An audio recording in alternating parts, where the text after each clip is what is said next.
Hi, my name is Samuel Lau Sao Song. Presenting together with me today are Ting Siu Jim, Tang Yikong, Hanush Murthy, and Chin Tzu Ling. The outline for the video is as follows. We will start with establishing the law under misrepresentation, followed by three types of misrepresentation, and its application to CBT. The duty to warn under both jurisdiction and the possible defenses by CBT against HLB. Then we will discuss any available remedies and finally come into a conclusion. I shall now talk about the law under misrepresentation. HLB claim against CBT will largely follow the law of misrepresentation. A misrepresentation is a false statement of either fact or law made by one party to another during negotiations, which is meant to induce entry into a contract. In HLB case, both made it clear that Charlie they sold cranes which could hold up to 3 tons. Charlie then recommended his own brand of cranes during negotiations, the CB3, which amounts to an implied statement from Charlie to both that the CBT3 can hold up to 3 tons of weight. It was later found out that this is false, so this is a misrepresentation made by Charlie to Bob, which induced Bob to enter into the contract with Charlie. Right now, I will talk about the types of misrepresentation. The law of misrepresentation in English law found its basis in the common law up until the Misrepresentation Act 1967 was enacted. Broadly, there are 3 types of misrepresentation: innocent, negligent, and fraudulent misrepresentation. The Misrepresentation Act 1967 mainly changed the remedies available under each form of misrepresentation, but left the elements of each type of misrepresentation largely unchanged. By virtue of the Civil Law Act 1956, common law misrepresentation has been incorporated into Malaysian law, such that the elements of each type of misrepresentation are the same as that in English law, but the remedies available to the claimant in medieval as Malaysian law does not follow the Misrepresentation Act 1967.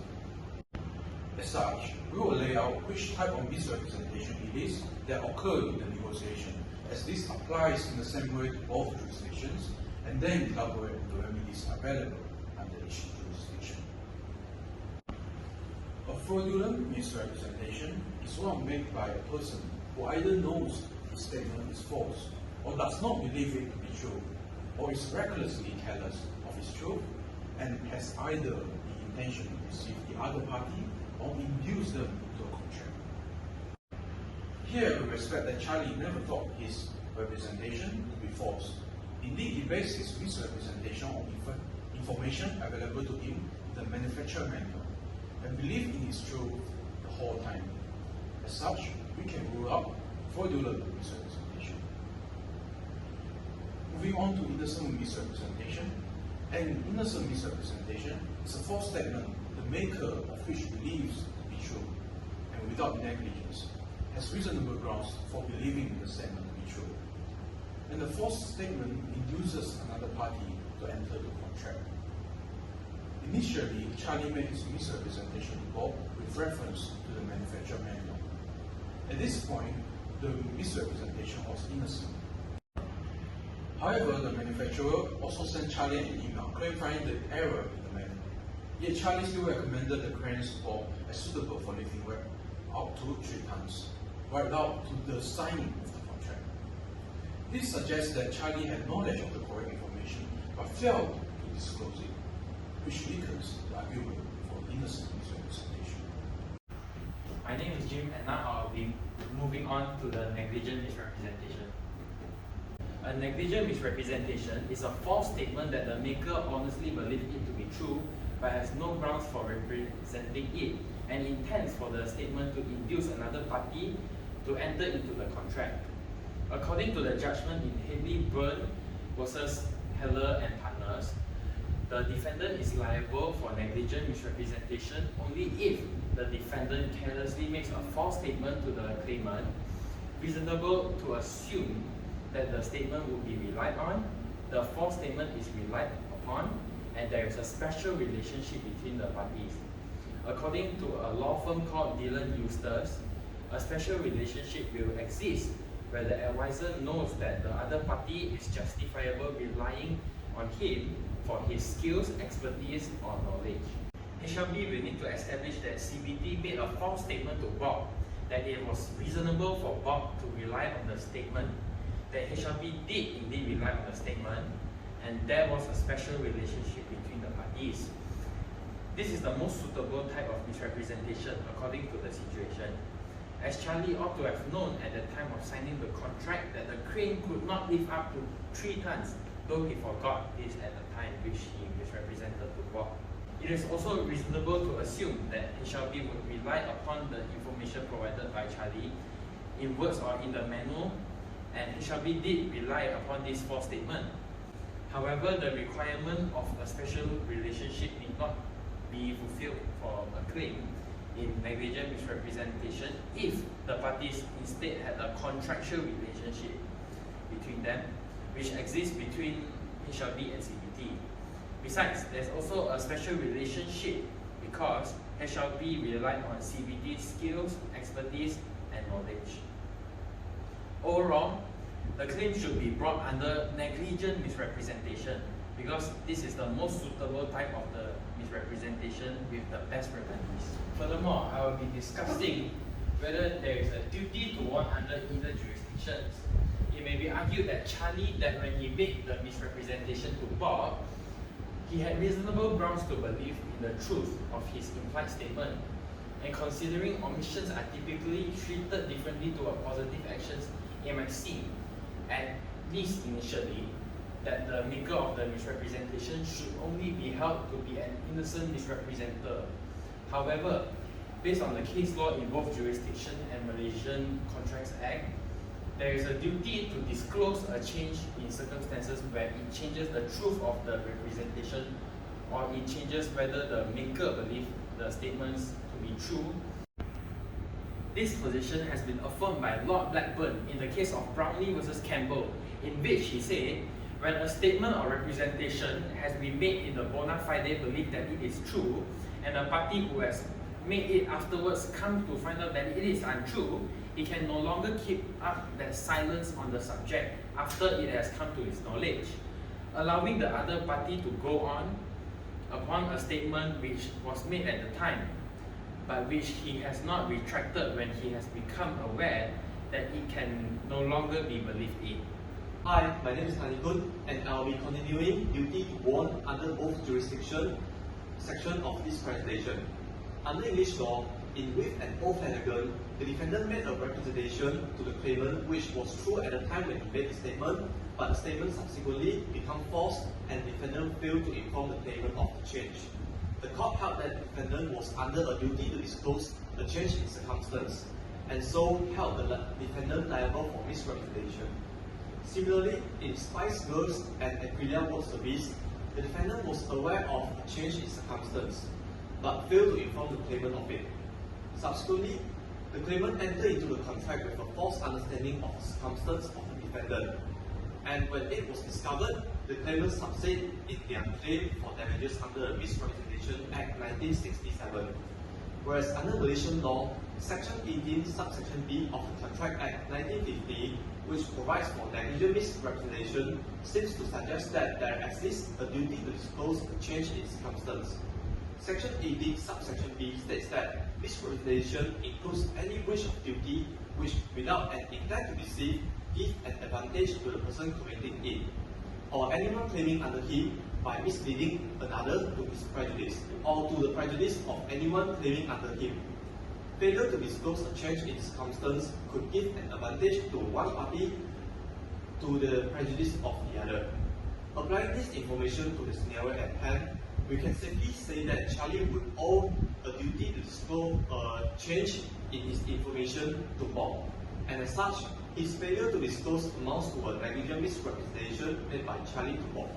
Next, I'll be talking about the defense by CBT about Bob reading the manual. A defense that may be raised by Charlie is that Bob read the manufacturer's manual and based on the information within, decided that he would purchase the cranes.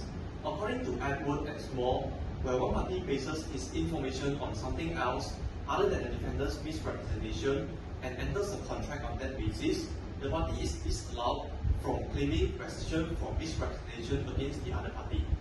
However, we consider that if Charlie were to raise this defense, then it is clear that he knew about Bob's reliance on the manual. In any case, the manual is information provided by Charlie to Bob. So there is an argument that information in the manual is a representation made by Charlie to Bob. We can say this because there are many ways a misrepresentation can be made, including via conduct or knowing that the other party would be privy to the misrepresentation and doing nothing about it. This is affirmed in Watlers and Morgan under English law. There is a Malaysian case, Kupu Zaman and another, and TJB Yagelaman, Sedian Berhad and another, which has similar facts to the current case. The defendant provided the claimant with a brochure which contained erroneous information. Subsequently, the defendant was held liable for misrepresentation.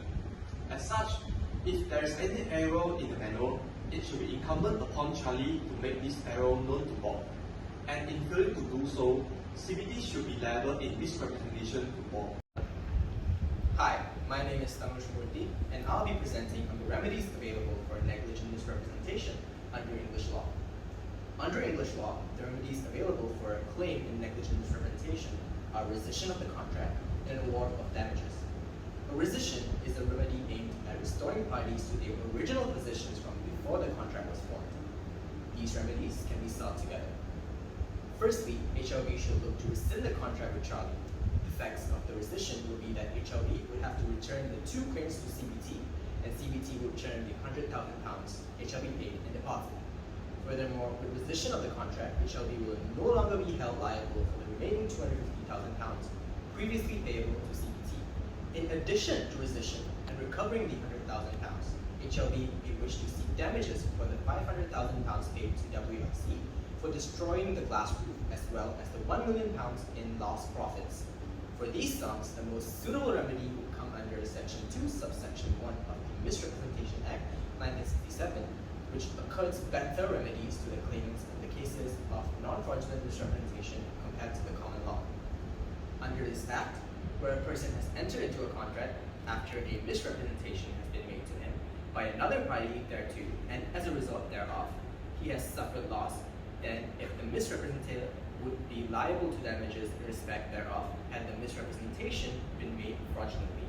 The misrepresentator shall be so liable even though the misrepresentation was not made fraudulently, unless he proves that he had reasonable grounds to believe and did believe up to the time the contract was made that the facts represented were true. In short, this means that the damages claimable under negligent misrepresentation will be the same as that claimable under fraudulent misrepresentation. The case of Howard Marine and Dredging, HMD, and A. Upton and Sons, AOS, demonstrates the use of Section 2, subsection 1 of the Act, whereby AOS was entitled to damages due to misrepresentations made by HMD regarding the capacity of the barges.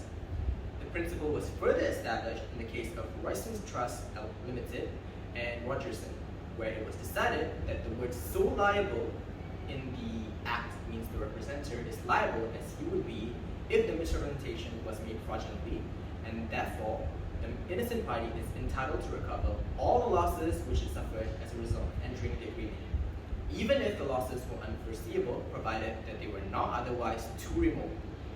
In the current situation, to establish CBT's liability to the damages on a prima facie basis, HLB only needs to prove that the statement was false, which in this case it was, as the claims were incapable of carrying weight up to 3 tons.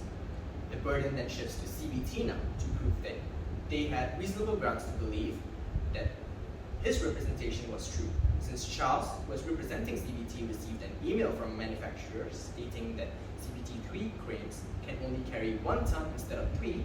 He had no reasonable grounds to believe that the statement inducing a contract between HLB and CBT was true. Therefore, by bringing a claim under this Act, HLB would be able to claim for all the losses totaling up to £1.6 million, which includes the £1 million, which is the profit they would have received from a satisfied contract with WLB, the £500,000 from the glass roof, and the £100,000 deposit. Hi, my name is Zilin, and I'll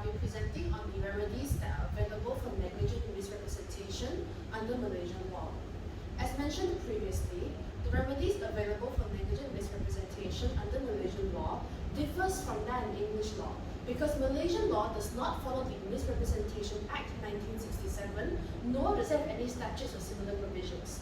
Section 19, subsection 1 of the Contracts Act 1950 provides that where misrepresentation exists as a vitiating factor to a contract, that contract is voidable at the option of the innocent party. Therefore, a remedy available to the claimant is rescission of the contract, as voidable contract can be rescinded. In Yong Mok Hin and United Malay States Sugar Industries, the court applied Section 66 of the Contracts Act 1950, which states that, in the case of rescission, any party who has thus far received any advantage under the contract must restore it or compensate the other party for it. Thus, similarly to English law, HLB should request that the court order rescission of the contract, return the 2 cranes, and claim back the £100,000 deposit from CBT. In addition to rescission of the contract, the other remedy available to HLB under negligent misrepresentation would be damages. However, the scope of damages recoverable under Malaysian law differs from that in English law. Malaysian law follows the common law position, which states first in Henley Burn and Heller, and later followed by Sin Fong Realty and Teh King Da, that only those losses which are of a type which is reasonably foreseeable per the principle set out in the Waddamount case are claimable, rather than the English law position in the Misrepresentation Act 1967, that all losses which were consequential of negligent misrepresentation are claimable. This principle has been observed in Dato' Zamzuri, bin Ghaffar and BNB Trust Limited and others, where the judge applied the principles from Majlis Pembandaran Ampang Jaya and Stephen Hua Cheng Lun and others on reasonably foreseeable losses. Following these cases, we need to assess if the £500,000 for the glass roof and the £1 million in loss of profits are recoverable. It is reasonably foreseeable that should CBT provide HLB with cranes that do not meet HLB's requirements, the crane might drop something and cause destruction of property. Therefore, it is safely argued that the £500,000 for the glass roof is claimable under the common law. However, the £1 million in profits is not so easily argued. The £1 million loss is consequential from the crane malfunctioning and causing an accident during work, leading to WLC's immediate termination of their contract with HLB. Therefore, while the loss is definitely caused by the crane, this type of loss due to a termination of contract with someone else is less reasonably foreseeable. Thus, it is unlikely that HLB will be able to claim for the £1 million under Malaysian law.